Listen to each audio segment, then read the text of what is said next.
9988 대한민국 중소기업을 응원합니다. 안녕하세요. 중소기업 연구소에 오신 여러분을 환영합니다. 오늘의 주제를 소개해 드리겠습니다. 2023년 한가위 중소기업 4개 중 1개는 자금 사정 곤란. 판매 매출 부진 77.7%, 인건비 상승 36.7%, 원자재 가격 상승 33.0%. 과연 어떤 내용일까요? 정우일 소장님을 모셔서 자세한 내용을 알아보도록 하겠습니다. 9988 대한민국 중소기업을 응원합니다. 안녕하세요. 웰스기업연구소 정우일 소장입니다. 자, 언제나 그렇듯이 또 한가위가 찾아왔습니다. 이 한가위, 이 풍성하고 이 여유롭고 이렇게 됐으면 얼마나 좋겠습니까마는 그렇지 못한 우리 중소기업도 많이 있는 것 같습니다. 과연 그렇다고 한다면 2023년 대한민국 중소기업은 현재 자금 상황은 어떤지 한번 체크해 보도록 하겠습니다. 잠시 후에 시작할게요. 네, 2023년 한가위 중소기업 자금 현황을 좀 말씀드리겠습니다. 언제나 그렇듯이 중소기업 중앙회에서는 이 2023년 한가위를 앞두고 중소기업의 자금 실태 조사를 했었습니다. 자, 전년하고 좀 비교해서 얘기해 드릴게요. 전년하고 비교해서 얘기해 드리면 일단 지금은 중소기업 4개 중 1개는 자금 사정이 곤란하다고 합니다. 매우 곤란하다라는 게 전년비 높아졌고요. 그 다음에 보통도 전년비 높아졌습니다. 근데 원활하다는 비율은 전년비 감소했고 매우 원활하다는 비율은 전년비 조금 감소했습니다. 그럼 이렇게 보시면 되는 거죠. 평균적으로 전년비 보통이다라는 의견이 좀 많았다. 그러니까 괜찮다, 소소한 의견이 많았지만 곤란한 쪽은 아주 매우 곤란한 쪽이 좀 더 있었고, 근데 원활은 한데 막 그렇게 원활하진 않아, 이쪽이 좀 많아졌다라고 보시면 되는 거죠. 그러니까 보통이 많아졌다. 그래서 전반적으로는 안정은 됐습니다만, 왜냐하면 전년 대비해서 57.4%가 그냥 괜찮아요 정도니까. 근데 원활하거나 아니면 매우 곤란하거나 이런 쪽이 드러난 걸로 봐서는 약간 극과 극이다 라고 볼 수가 있을 것 같아요.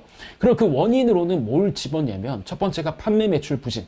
요즘에 경기 진짜 안 좋죠. 이거를 보신 분들이 있고, 그 다음에 이거 언젠간 이게 문제가 될 줄 알았어요. 인건비 상승. 그러니까 인건비 상승도 지금 한 몫을 하고 있고, 당연히 이제 원자재 가격 상승된 것도 실제로 이제 우크라이나 전쟁이 발발했을 때 그때보다는 좀 덜하긴 하지만 그래도 확실히 원인이 되고 있습니다. 즉 인건비나 원자재 가격 같이 기초적으로 제조 단가가 올라왔기 때문에 판매가 좀 어렵고 돈이 돌지 않는다? 이렇게 볼 수도 있겠죠.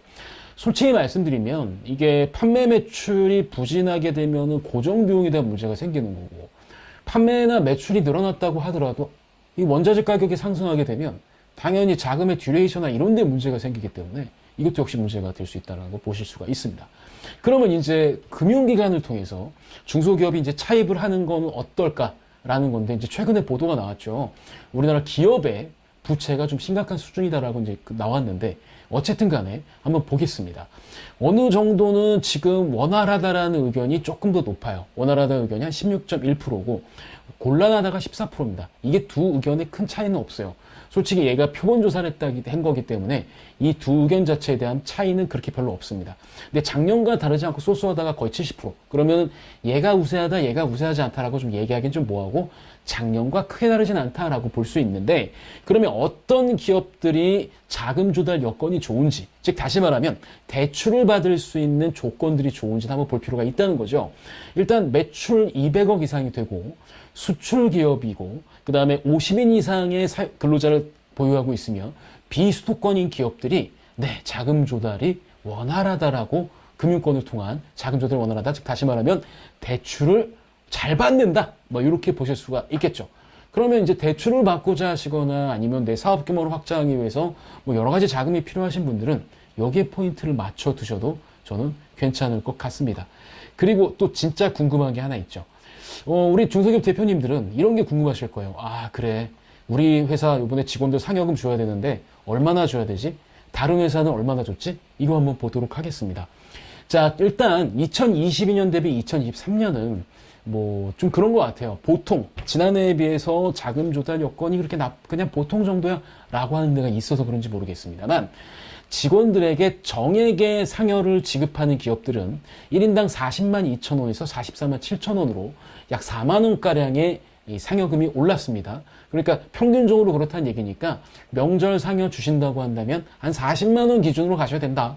그리고 전년 대비 다 올랐기 때문에 우리 좀 조금 주자 이러면 조금 면이 안 선다. 뭐 이 정도 보시면 될 것 같습니다. 자, 그다음에 기본급의 정률로 주는 데 같은 경우는 50%에서 53.7%로 또 역시 얘도 올랐다. 그래서 전년비 근로자들에게 상여를 주는 금액과 비율 자체도 올랐다. 그래서 혹시나 상여금을 준다고 하신다면 전년하고 비슷하게?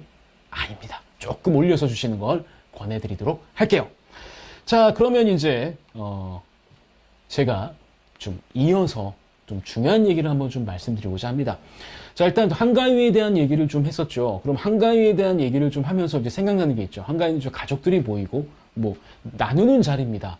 그러면 내 회사 주식을 이제 자녀들과 나눈다. 그리고 가업을 승계한다. 이런 대표님들이 있을 수 있겠죠. 자, 그런 대표님들이라고 한다면 제가 계속 말씀을 드렸잖아요. 이제는 주식가격 평가부터 하셔라. 그 다음에 사업무관자산 중에서 몇 가지 꼭 체크하셔라. 특히 대여금 같은 경우, 가지급금 이런 것들은 좀 꼼꼼하게 체크하셔라고 말씀을 드렸어요. 그리고 나서 좀 더 말씀을 드리고자 하는 게 있습니다. 자, 사업무관자산으로 분류되는 것 중에 하나가 법인의 영업과 직접 관련이 없는 금융상품, 주식, 채권 등도 역시 포함이 됩니다. 그러면 여기에 해당하는 것들을 한 번씩 보죠. 그럼 회사가 영업과 관련 없이 직접적으로 보유하고 영업과 직접 관련 없이 보유하고 있는 주식은 대표적인 게 뭐겠어요? 뭐 솔직히 그렇잖아요.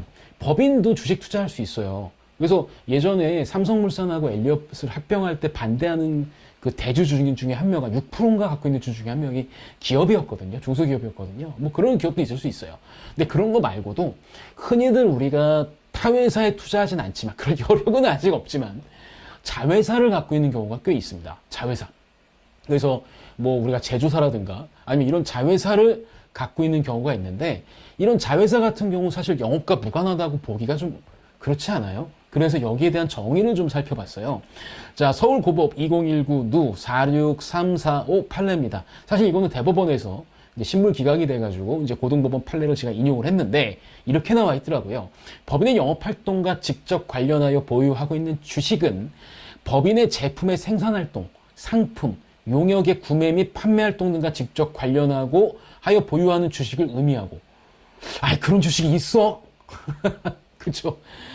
투자활동이나 재무활동과 관련하여 보유하는 주식, 법인이 단순히 관계회사에 대한 지배권, 경영권을 보유할 목적으로 보유하고 있는 주식은 제외된다. 되게 어렵죠. 네. 그래서 판례를 좀 보게 되면 이런 경우가 있어요. 해외에 자회사를 설립했어요.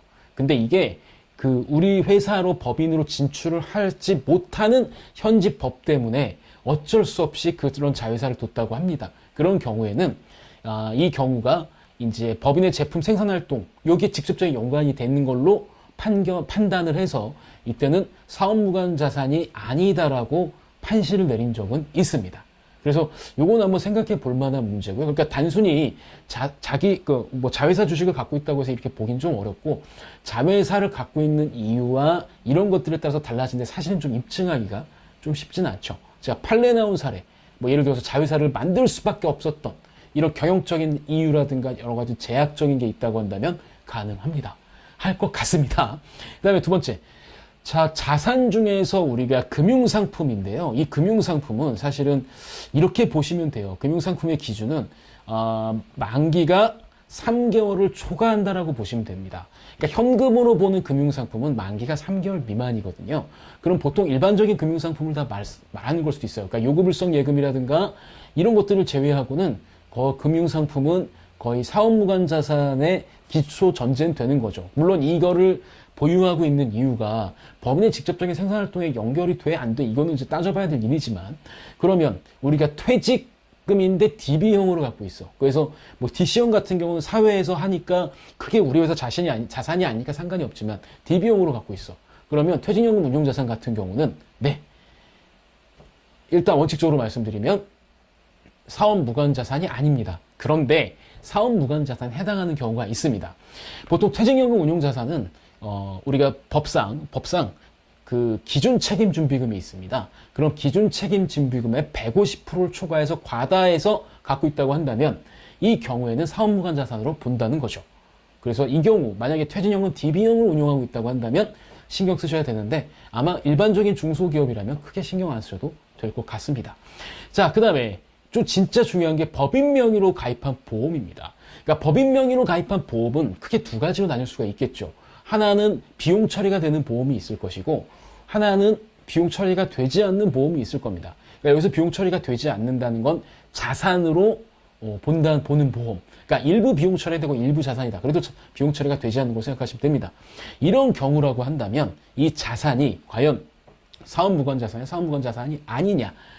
왜냐하면 자 보세요. 손해보험 같은 경우도 건물화재 보험 같은 경우 장기로 들 수도 있잖아요. 근데 직접적으로 건물화재로 인한 손실을 보상하는 보험료는 따로 비용 처리가 되고 사실 놓는 거는 다 적립용이잖아요. 그러니까 사실 얘는 사업 관련 자산으로 보기가 좀 어려워요. 그런데 이런 경우라 하더라도 사업무관 자산이 아니다라고 판단한 케이스가 있습니다. 어떤 케이스냐면 이 보험은 이제 중도인출이 되는 아마 종신보험이었던 것 같아요. 중도인출 추가납이 되는. 근데 이 법인에서는 이걸 어떻게 활용했냐면 중도인출이나 추가납입을 통해서 돈이 모였을 거 아닙니까? 적립액들이 모인 걸 가지고 뭐 직원들의 급여를 주기도 했고 그다음에 외상대금을 갚기도 했고 즉 다시 말하면 얘를 용도가 기업의 영업 목적에 쓰는 어떤 그런 계좌 용도로 활용을 한 거죠. 그리고 나서 이 대표이사 사망을 하고 사망보험금이 지급했는데 이 사망보험금 자체도 어떻게 썼냐면 직원들에게 어떻게 이런 용도로 썼다라는 겁니다. 그러다 보니까 이 경우에는 사업무관 자산으로 볼 수가 없다라고 판례를 했죠. 즉 사업 관련 자산으로 가업상속 공제 대상이 된 케이스가 있다라고 볼 수도 있죠. 그래서 저는 제가 말씀드리고 싶은 건 딱 하나예요.